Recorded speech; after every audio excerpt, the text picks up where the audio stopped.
Salam dan selamat pagi kepada jemaat Tuhan Praise Valley yang berada di rumah. Walaupun COVID-19 ini terpaksa membuatkan kita beribadah secara online, namun ia tidak pernah mematahkan beban kita, walaupun tidak pernah mematahkan semangat kita untuk memuji dan menyembah Tuhan. Sebelum kita memulakan pujian dan penyembahan kita, mari kita sama-sama bersatu dalam doa dan saya akan memimpin kita di dalam doa. Terima kasih Tuhan, terima kasih Yesus atas kebaikan Engkau ya Tuhan, sehingga Engkau telah menyertai kami sepanjang minggu ini, dan pada hari ini Tuhan kami ingin bersedia untuk memuji dan menyembah Engkau ya Tuhan. Tuhan, saya berdoa Tuhan bagi tim yang akan melayani sebentar nanti, biar Engkau terus memakan mereka satu persatu, dan juga pastor yang akan berkongsi firman Tuhan ya Tuhan, biar apa yang disampaikan ya Tuhan sedikit demi sedikit akan menyentuh pribadi kami dan menyampaikan message daripada Engkau Bapa. Terima kasih Yesus, terima kasih Roh Kudus. Ini doa kami ya Tuhan. Kami telah berdoa dan mengucap syukur. Amen. Tanpa membuang masa, mari kita sama-sama memuji dan menyembah Tuhan bersama tim pada hari ini. Yuk! Mari sama-sama naikkan syukur dan sembah kita untuk Tuhan. Sebab Tuhan baik, sebab Tuhan baik, sebab Tuhan baik, sebab Tuhan baik, sebab Tuhan baik, anugerahnya kekal selamanya. Sama-sama katakan Tuhan baik. Sebab Tuhan baik, sebab Tuhan baik, sebab Tuhan baik, sebab Tuhan baik, sebab Tuhan baik, anugerahnya kekal selamanya. Haleluya.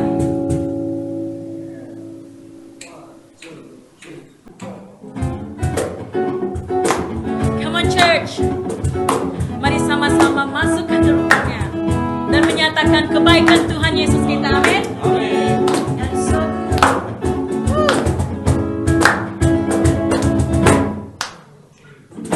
Masuk gerbangnya bersyukur dengan penuh pujian, bersuka di hadiratnya, nyanyi besarkan agung namanya. Puji dia tiuplah sangkakala,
di altarnya.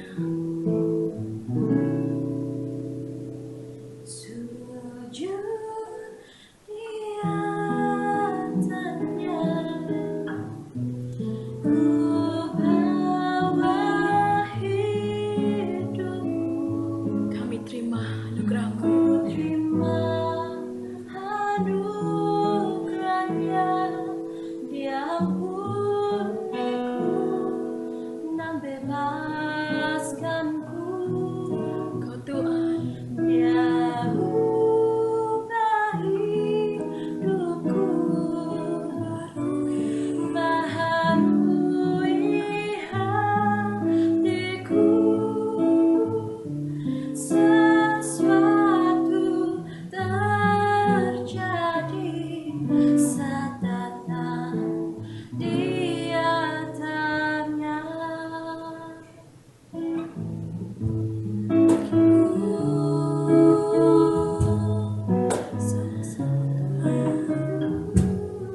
mari sama-sama naikkan nyanyian ini untuk Tuhan kita. Bila hati terasa berat, tak seorang pun mengerti bebanku. Ku tanya Yesus, apa yang harus ku buat? Dia berfirman, mari datanglah. Dia selalu pedulikan aku. Ku datang Yesus, Dia pikul segala bebanku. Mari sujud di altarnya. Sujud di altarnya, ku bawa hidupku, ku terima anugerahnya, diampuniku dan bebaskanku. Kau ubah hidupku, ubah hidupku, barui hati kami, hatiku. Sesuatu terjadi saat datang di altarnya.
Shalom.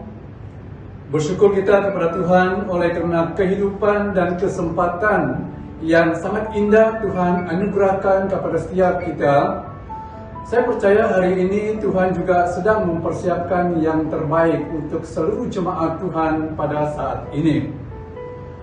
Mari kita membaca firman Tuhan. Sebelum saya membawa kita untuk berdoa, kita membaca firman Tuhan daripada Kitab Yesaya pasal yang ke-61 ayat 1 hingga ayat yang ketiga.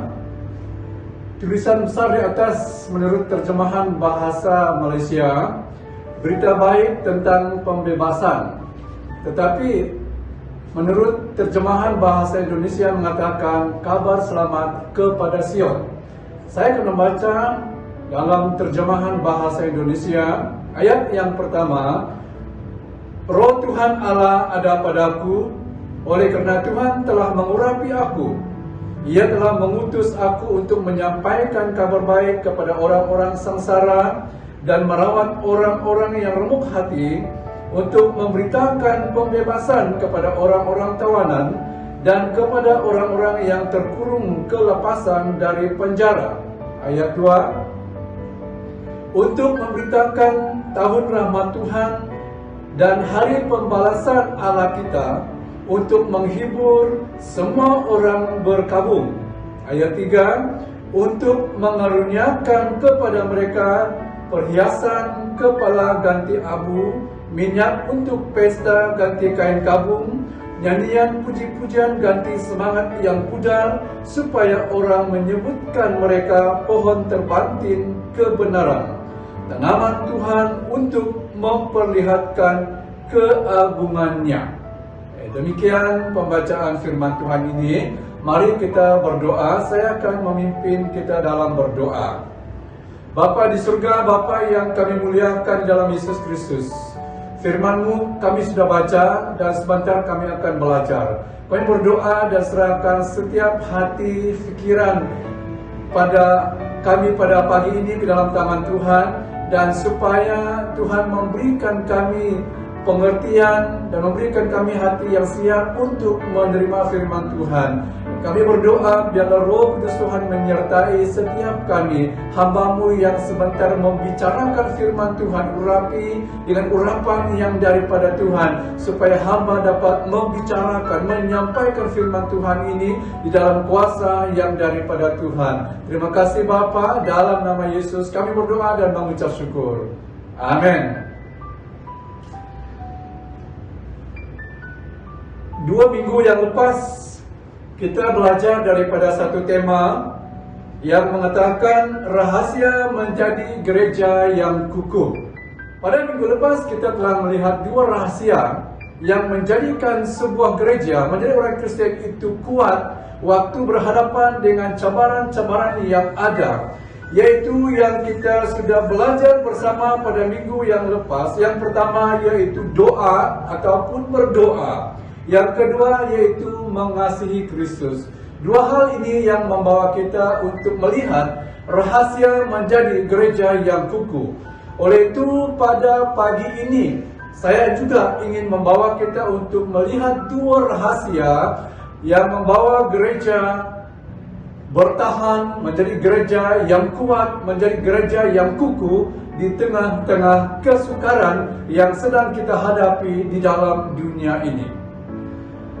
Nabi Yesaya menyatakan bahwa dia diutus untuk memberitakan kabar baik kepada orang yang sedang di dalam kesengsaraan. Dan berita yang disampaikan oleh Yesaya ini merupakan suatu berita kegembiraan yang memberi semangat kepada mereka dan dapat memberi pengharapan baru kepada orang-orang yang sedang di dalam kesengsaraan pada waktu itu. Dan jemaat yang saya kasih dalam Tuhan Yesus Kristus, kita melihat dan kita belajar 2 rahasia yang perlu kita perhatikan pada pagi hari ini. Yang pertama yaitu dorongan ataupun kata-kata dorongan. Kita melihat sebentar tadi bahwa Nabi Yesaya telah diperintahkan untuk menyampaikan berita, menyampaikan kata-kata yang mendorong, kata-kata yang memberikan semangat kepada mereka yang sedang di dalam kesengsaraan ataupun di dalam penderitaan pada waktu itu. Jadi dorongan itu merupakan hal yang sangat-sangat perlu di dalam kehidupan setiap orang. Dorongan yang kita berikan merupakan suatu hal yang memberikan semangat kepada seseorang. Dorongan sangat diperlukan kepada orang yang di dalam kesulitan hidup, orang yang sedang di dalam kesusahan hidup. Oleh kerana mereka tidak tahu apa yang perlu dan apa yang harus mereka lakukan. Tanpa adanya kata-kata dorongan, tanpa adanya orang yang mendorong mereka, sudah pasti mereka akan menjadi semakin parah di dalam kehidupan mereka. Dorongan sangat diperlukan bagi orang yang berbeban berat, dan juga sangat perlu bagi orang yang berputus asa. Suatu ketika ada seseorang yang mau membunuh diri oleh kerana dalam keadaan yang berputus asa, masalah-masalah yang tidak mampu dihadapi lagi. Lalu waktu itu ada seorang ibu di mana dia mendengar suara Roh Kudus berbicara di dalam hatinya bahwa ada seseorang yang sedang memerlukan suatu pelayanan oleh kerana dia mau membunuh diri. Dan ibu ini berdoa, apakah ini daripada Tuhan? Dia berdoa dan berdoa. Setelah dia mengaminkan doanya, suara itu masih ada di dalam hatinya. Lalu ibu ini mengambil suatu tindakan untuk pergi ke tempat di mana Roh Allah, di mana Roh Kudus sedang berbisik di dalam hatinya. Waktu dia sampai di suatu tempat di mana dia dipimpin oleh Roh Kudus, dan dia melihat ada seorang perempuan yang duduk di situ dalam keadaan yang meragukan. Dan lalu ibu ini turun dan bertanya kepada perempuan tersebut. Dan itulah yang dikatakan oleh Roh Kudus kepada ibu ini. Dan perempuan itulah yang dimaksudkannya, yang mau membunuh diri pada malam tersebut. Dan lalu ibu ini membimbing dia, ibu ini memberi kata-kata dorongan, dan sehingga dia diberikan suatu semangat. Dan pada waktu yang sama, perempuan ini mengambil keputusan untuk tidak membunuh diri. Kenapa? Oleh kerana diberikan kata-kata dorongan. Kata-kata dorongan yang memberikan suatu kekuatan bagi dia. Jadi seseorang yang menerima dorongan pasti akan tertolong. Tetapi seseorang yang tidak menerima dorongan akan menjadi lebih parah, akan menjadi lebih teruk jika tidak diberikan dorongan. Di suatu tempat, di suatu kampung, ada beberapa orang di situ yang punya kelakuan hidup mereka sangat jahat. Dan sehingga mereka menjadi orang yang tidak berharga lagi di dalam kampung tersebut. Dan waktu orang bertemu dengan mereka, tidak ada orang pun yang menegur mereka. Tetapi suatu ketika, waktu Tuhan mengatur seorang pastor untuk datang ke tempat itu, dan pastor ini berusaha untuk mendekati mereka, membimbing mereka, memberikan kata-kata semangat kepada mereka, sampai pastor ini juga menjemput mereka untuk datang ke rumah untuk makan bersama-sama. Dan pastor ini mendorong mereka untuk datang ke gereja. Mereka kata, kami tak mau, kami tak berani datang ke gereja pastor, karena orang di sini mereka melihat kami ini seperti anjing lah, mereka tidak menghargai kami. Nanti apa kata mereka? Pastor ini mengatakan kepada mereka, jangan peduli apa orang katakan. Datang sejak di gereja, yang penting kamu tidak mengganggu ketenteraman orang di dalam gereja. Dan dalam beberapa minggu selepas itu, ada beberapa di antara mereka datang ke gereja, duduk dengan tenang. Nah, jemaat yang dikasihi oleh Tuhan Yesus Kristus, pasti tertolong jika seseorang itu menerima kata-kata dorongan daripada setiap kita. Saya membawa kita untuk mendengar suatu cerita. Ada seorang lelaki tua yang selalu membawa satu tin minyak. Kemana sahaja dia pergi, tin minyak ini dibawa bersama-sama. jika dia melewati sebuah pintu yang engselnya berbunyi atau susah untuk dibuka, dia akan meminyaki insel pintu tersebut untuk memudahkan orang masuk dan keluar daripada pintu. Ini suatu gambaran bagi kita sebagai orang percaya. Ini merupakan suatu gambaran kepada gereja-gereja Tuhan. Kita selalu dan sering kali bertemu ataupun melihat orang yang hidupnya sangat susah, ataupun hampir setiap hari kita berjumpa orang yang dalam permasalahan hidup. Dalam hal yang begitu, kita perlu memiliki suatu pilihan di dalam kehidupan kita waktu bertemu dengan orang yang susah.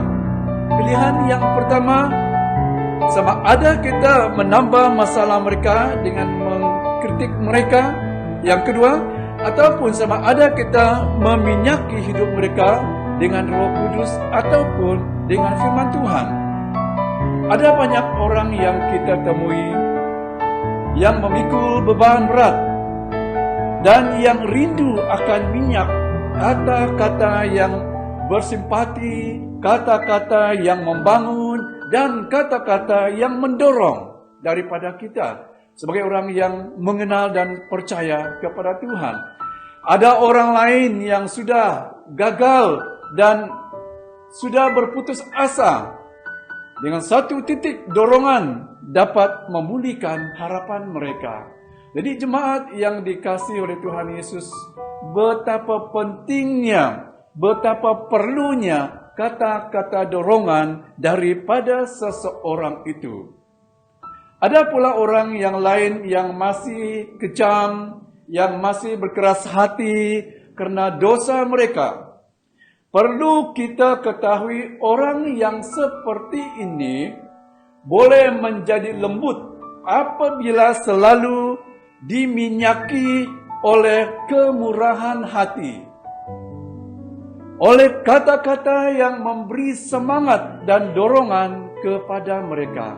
Sekeras apapun seseorang itu, dengan kata-kata dorongan, dia akan menjadi lembut. Dia akan menjadi orang yang siap dipakai oleh Tuhan dan menjadi orang baik jika dia telah menerima dorongan daripada orang lain. Jika kita bersedia untuk menuangkan minyak pertolongan daripada Tuhan kepada setiap hari di mana-mana sahaja orang yang memerlukan, dan kita pasti akan menjadi alat Tuhan yang berhasil, dan kita pasti menjadi orang yang pasti menyenangkan hati Tuhan kita Yesus Kristus. Tapi untuk meminyaki orang lain, kita perlu memulakannya dengan keluarga kita terlebih dahulu. Maka kita dapat memberikan keindahan Tuhan dan minyak sukacita kepada banyak orang yang luka hatinya. Kita perlu dan kita akan memberikan sukacita, penghiburan, kegembiraan kepada setiap hati-hati yang terluka. Dan itulah yang kita lihat di sini. Rahasia menjadi gereja yang kukuh adalah memberikan dorongan, memberikan kata-kata dorongan kepada orang yang memerlukan. Yang kedua, yaitu ketaatan kita kepada Tuhan. Lukas pasal yang ke-6, ayat yang ke-46 mengatakan, "Mengapa kamu berseru kepadaku, Tuhan, Tuhan, padahal kamu tidak melakukan apa yang aku katakan?" Ketaatan kita kepada Tuhan bukan hanya kita mengenal siapa Tuhan itu, bukan hanya oleh karena kita setiap hari memanggil, menyebut nama Tuhan, Tetapi kalau kita tidak melakukan, kalau kita tidak taat kepada Tuhan, maka kehidupan kita itu sia-sia di hadapan Tuhan. Maka itu ketaatan kepada Tuhan memampukan seseorang itu menjauhkan diri dari sesuatu yang tidak berkenan kepada Tuhan. Memampukan seseorang itu menjauhkan dirinya daripada hal-hal yang tidak berkenan kepada Tuhan. Dalam hubungan kita dengan Tuhan, Tuhan menuntut kekuatan kita dan penggunaan masa dengan sebaiknya. Menggunakan masa sebaiknya dengan Tuhan, untuk Tuhan. Jemaat yang dikasihi oleh Tuhan Yesus Kristus, berbicara tentang waktu, berbicara tentang masa yang masih ada pada kita perlu dan harus dipergunakan dengan sebaik mungkin untuk dapat melakukan segala perintah Tuhan, melakukan firman Tuhan, bahkan untuk tetap taat kepada Tuhan di dalam kehidupan setiap kita. Ada seorang bapa, dia berkata bahwa anaknya yang berumur 5 tahun adalah sebahagian dari hidupnya.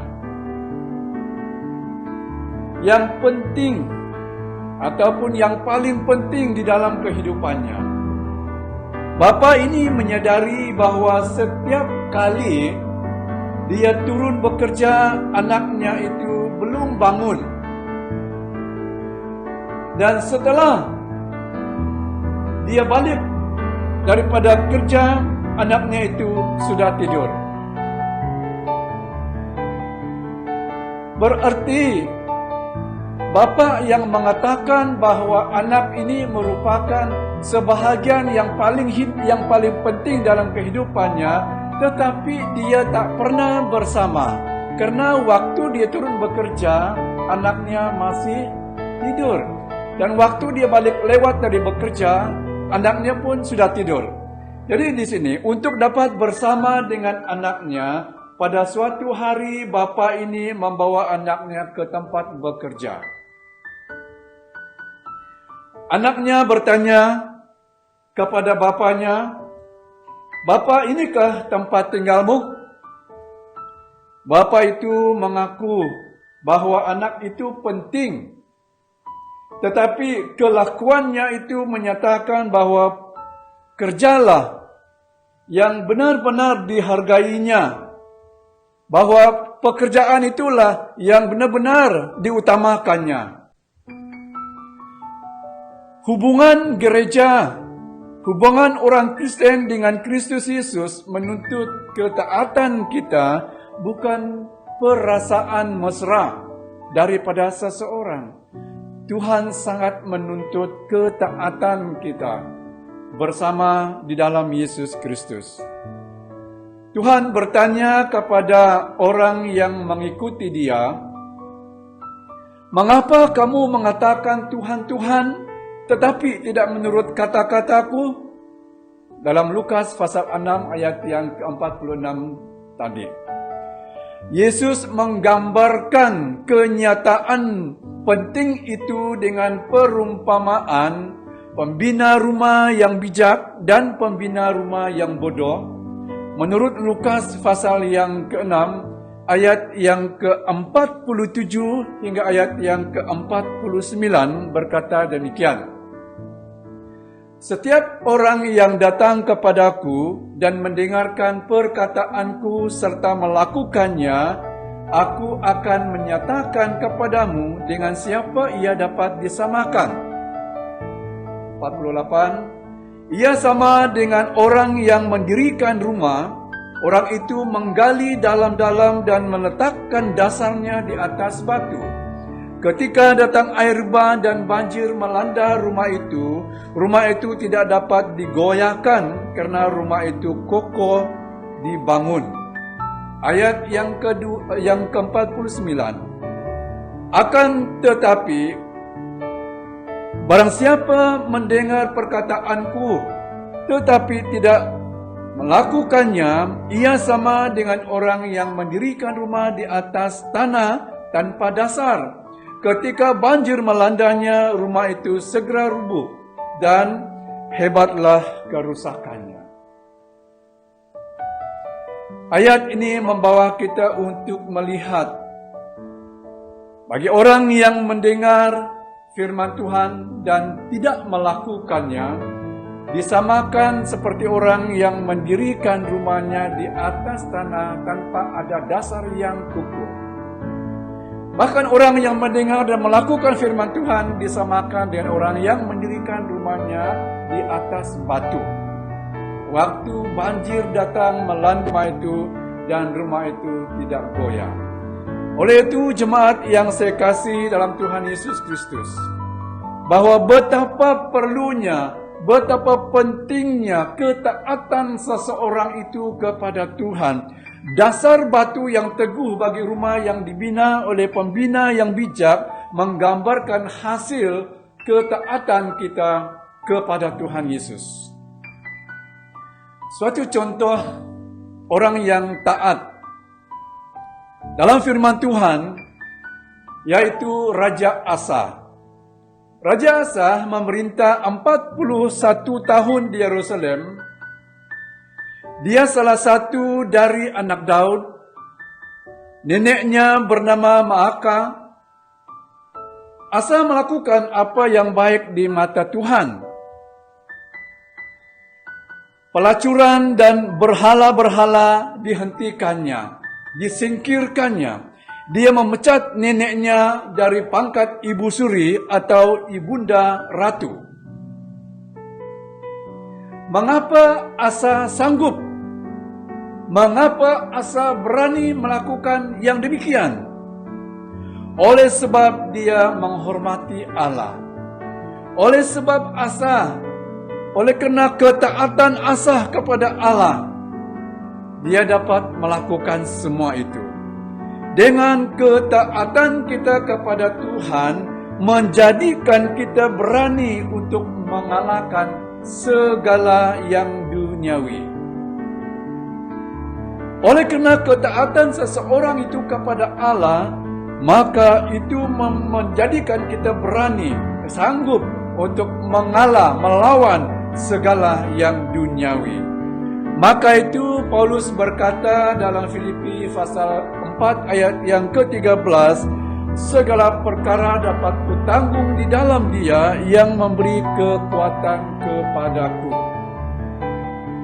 Apa yang kita ketahui di sini juga, karena Paulus merupakan seorang hamba Tuhan yang taat kepada Tuhan, melakukan segala sesuatu yang dipercayakan, yang diperintahkan Tuhan kepadanya.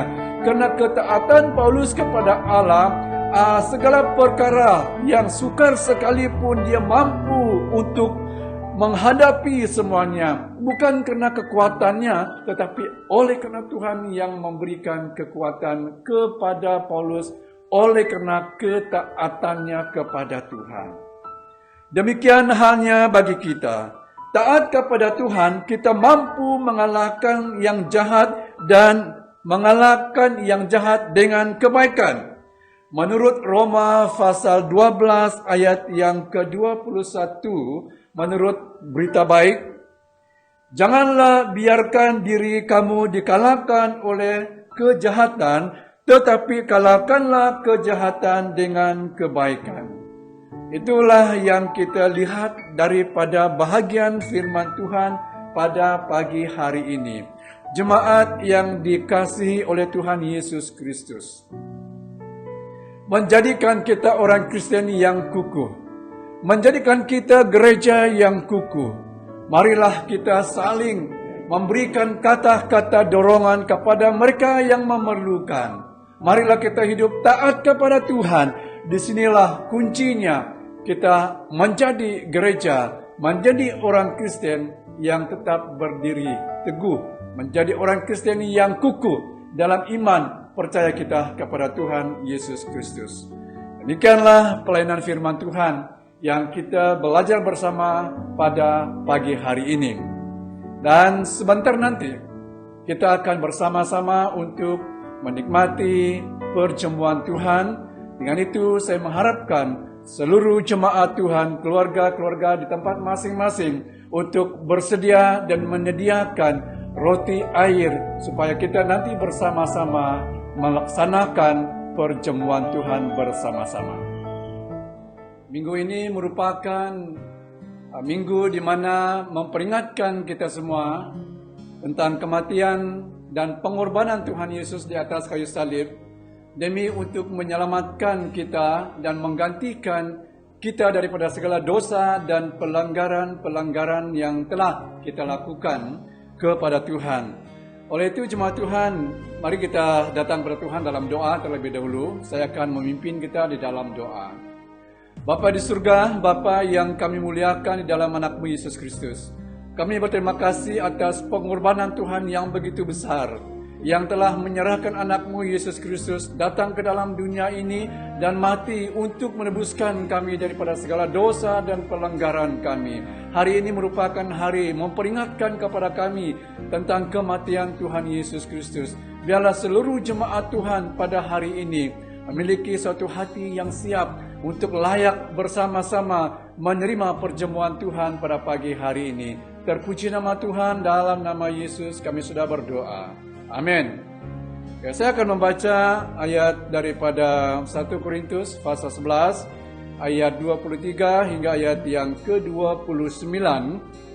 Ayat ini berkata demikian: Sebab apa yang telah kuteruskan kepadamu telah kuterima dari Tuhan, yaitu bahwa Tuhan Yesus pada malam waktu Ia diserahkan mengambil roti, dan sesudah itu Ia mengucap syukur atasnya, Ia memecah-mecahkannya dan berkata, Inilah tubuhku yang diserahkan bagi kamu, perbuatlah ini menjadi peringatan akan aku. Demikian juga Ia mengambil cawan sesudah makan lalu berkata, Cawan ini adalah perjanjian baru yang dimeteraikan oleh darahku. Perbuatlah ini setiap kali kamu meminumnya menjadi peringatan akan aku. Sebab setiap kali kamu makan roti ini dan minum cawan ini, kamu memberitakan kematian Tuhan sampai Ia datang. Jadi barang siapa dengan cara yang tidak layak makan roti atau minum cawan Tuhan, ia berdosa terhadap tubuh dan darah Tuhan. Karena itu hendaklah tiap-tiap orang menguji dirinya sendiri, dan baru sesudah itu ia makan roti dan minum dari cawan itu. Karena barang siapa makan dan minum tanpa mengakui tubuh Tuhan, ia mendatangkan hukuman atas dirinya. Demikian pembacaan firman Tuhan ini. Apa yang kita lihat daripada pembacaan yang sudah kita baca sebentar tadi, bahwa kita perlu menguji diri kita sendiri.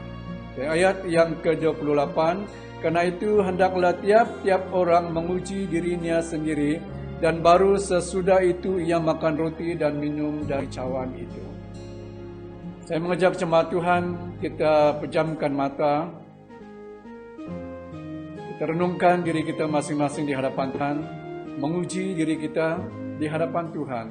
Jika ada sesuatu di dalam hati dan pikiran kita membuat kita tidak layak untuk menerima perjamuan Tuhan, serahkan semuanya kepada Tuhan, bahwa Tuhan pasti akan mengampuni kita, untuk memberikan kita hati yang siap dan bersedia untuk mengambil perjamuan Tuhan pada pagi ini.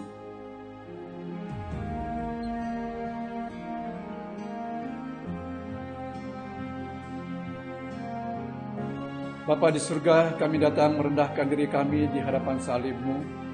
Jika mana ada di antara kami, sebelum kami menerima perjamuan Tuhan, ada sesuatu di dalam hati dan di pikiran kami yang mengganggu dan menjadikan kami tidak layak untuk menerima perjamuan Tuhan. Bapa, kami datang dan serahkan dalam tangan-Mu. Bapa, Engkau suci dan Engkau bersih, ampunilah kami daripada segala dosa, daripada segala pikiran-pikiran jahat yang ada pada kami. Supaya pada saat ini kami layak untuk menerima perjamuan Tuhan. Haleluya Bapa. Dalam nama Yesus kami sudah berdoa. Amin. Tuhan Yesus menyuruh kita memperingati Dia dengan ambil bahagian dalam perjamuan ini. Dengan cara yang sederhana, perjamuan ini melambangkan bagi kita arti kematian, yaitu kematian Tuhan. Roti yang dipecahkan ini melambangkan tubuhnya yang telah dipecahkan oleh karena kita, dan minuman ini melambangkan darahnya yang tertumpah untuk pengampunan dosa kita. Semua orang yang hadir pada hari ini yang sungguh-sungguh mengenal Tuhan Yesus sebagai Juru Selamat dan sudah dibaptis sebagai kesaksian tentang imannya kepada Kristus di hadapan umum, dipersilakan makan perjamuan ini. Orang yang layak menerima perjamuan Tuhan adalah orang yang sudah dibaptis dan sudah bertobat dan sungguh-sungguh menerima Yesus sebagai Tuhan dan Juru Selamat. Sebelum kita makan dan minum, mari kita berdoa sekali lagi. Bapa di surga, kami mengucap syukur karena Tuhan rela menyerahkan tubuh-Mu untuk dihancurkan di atas kayu salib karena dosa-dosa kami, dan tubuh-Mu yang terluka, tertumpah darah untuk pengampunan penyucian dosa-dosa kami. Dan biarlah pada hari ini memperingatkan kami semua betapa Engkau Allah yang telah menyerahkan anak-Mu Yesus Kristus mati di atas kayu salib karena kasih-Mu yang begitu besar. Dan biarlah hari ini sewaktu kami mengambil roti, mengambil air ini merupakan suatu janji kami untuk memberitakan kematian Tuhan Yesus sampai Engkau datang yang kedua kalinya. Terpuji nama Tuhan, dalam nama Yesus kami sudah berdoa. Amin. Oke, sekali lagi saya akan membaca ayat yang ke-23 hingga 24 daripada 1 Korintus 11 tadi. Tuhan Yesus mengambil roti, dan sesudah itu Ia mengucap syukur atasnya, Ia memecah-mecahkannya dan memberikannya kepada murid-muridnya sambil berkata, "Inilah tubuhku yang diserahkan bagi kamu. Perbuatlah ini menjadi peringatan akan daku." Mari jemaat Tuhan semua kita makan bersama-sama.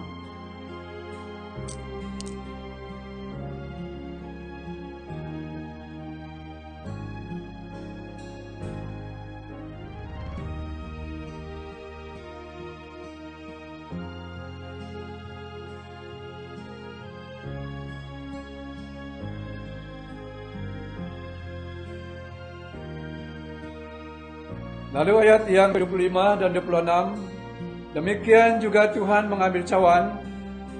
Sesudah makan lalu berkata, "Cawan ini adalah perjanjian baru yang dimeteraikan oleh darahku. Perbuatlah ini setiap kali kamu meminumnya menjadi peringatan akan aku. Sebab setiap kali kamu makan roti ini dan minum cawan ini, kamu memberitakan kematian Tuhan sampai Ia datang." Mari kita minum bersama.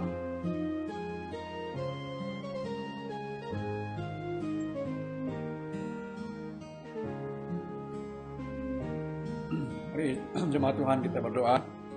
Tuhan Bapa di surga, kami mengucap syukur atas pemeliharaan penyertaan Tuhan dari awal acara ibadah kami, dari puji sembah yang telah kami persembahkan kepada Tuhan.